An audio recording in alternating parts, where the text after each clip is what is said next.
Mac 5 ഗെയിമിങ്ങിൻ്റെ പുതിയൊരു വീട്ടിലേക്ക് എല്ലാവർക്കും സ്വാഗതം. നമ്മൾ പുതിയ ആർപ്പ് വന്നായിരുന്നു, നമുക്ക് എല്ലാവർക്കും അറിയാവുന്നതാണ്. നല്ലൊരു ആർപ്പ് തന്നെ വന്നിരിക്കുന്നത്. നമുക്ക് ഒരു സ്കാറെല്ലാം അപ്ഗ്രേഡബിൾ സ്കിൻ കാണാവുന്നതാണ്. 360 യൂസ് ചെയ്യണം. നമ്മൾ യൂസ് പർച്ചേസ് ചെയ്യണം. ഈ ഒരു സെക്ഷനിലോട്ടാണ് പോകുന്നത്. അങ്ങോട്ടേക്ക് പോകേണ്ട ഒരു ആവശ്യമില്ല. അവിടെ നിന്ന് 25 രൂപ എടുത്ത് 60 യൂസ് മേടിച്ചാൽ മതി. മെത്തിക് ഫ്രാഗ്മൻസ് ഇപ്പോൾ വയ്ക്കുക. നമുക്ക് അടിയിൽ കാരണം കുറേ ഔട്ട്ഫിറ്റുകളും കുറേ ഗൺ സ്കിന്നുകളും അതുപോലെ തന്നെ കുറേ വെഹിക്കിളിൻ്റെ അപ്ഗ്രേഡബിൾ സ്കിന്നുകളും വന്നിട്ടുണ്ട്. അത് യൂഎംബഡ് സ്കിന്ന് ഒരു ഓപ്പൺ ആയിട്ടുള്ള സ്കിൻ പണ്ട് വന്നൊരു സ്കിൻ തന്നെയാണ്.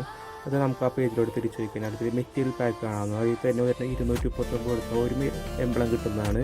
അതുപോലെ തന്നെ ഗ്രോത്ത് ടൈപ്പ് 350 രൂപ 300 യൂസ് പ്ലസ് 29 മെത്തിക് ഫ്രാഗ്മെൻറ്റ് പീസുകൾ കിട്ടുന്നതാണ്. അതുപോലെ തന്നെ പർച്ചേസ് ചെയ്ത് കഴിഞ്ഞാൽ നമുക്ക് മെത്തിക് എംബ്ലമായിട്ട് കൺവേർട്ട് ചെയ്യുന്നതാണ്. പിന്നെ നോക്കിക്കഴിഞ്ഞാൽ മിനി മെറ്റീരിയൽസിൻ്റെ പാക്ക് ഉണ്ട് 225 കൊടുത്താൽ മതി. അതുപോലെ തന്നെ നമുക്ക് ട്രഷറി പോയി കഴിഞ്ഞാൽ 20,000 പോയിൻ്റ് കൊടുത്താൽ AG പോയിൻറ്റ്സ് കൊടുത്താൽ നമുക്ക് 10 എണ്ണം ഡെയിലി കളിക്കുന്നത്. ഞാൻ ഇതുപോലെ തന്നെ കാർണേറ്റ് ബെസ്റ്റ് തന്നെ സ്കിന്ന് വീട്ടിൽ റെഡീം ചെയ്തായിരുന്നു. കഴിഞ്ഞ സീസണിൽ വന്നാണ്. ഇതുപോലത്തെ ഡാസിയുടെ സ്കിന്ന് കഴിഞ്ഞ സീസണിൽ മെത്തിക് ഫ്രാഗ്മെൻറ്റ് വന്നപ്പോൾ ഞാൻ അപ്പോൾ തന്നെ എടുത്താൽ എനിക്ക് ഭയങ്കര ഇഷ്ടപ്പെട്ടു. ഈ സീസണിൽ വന്നേക്കുന്നത് നമുക്ക് US സ്കിന്നാണ്.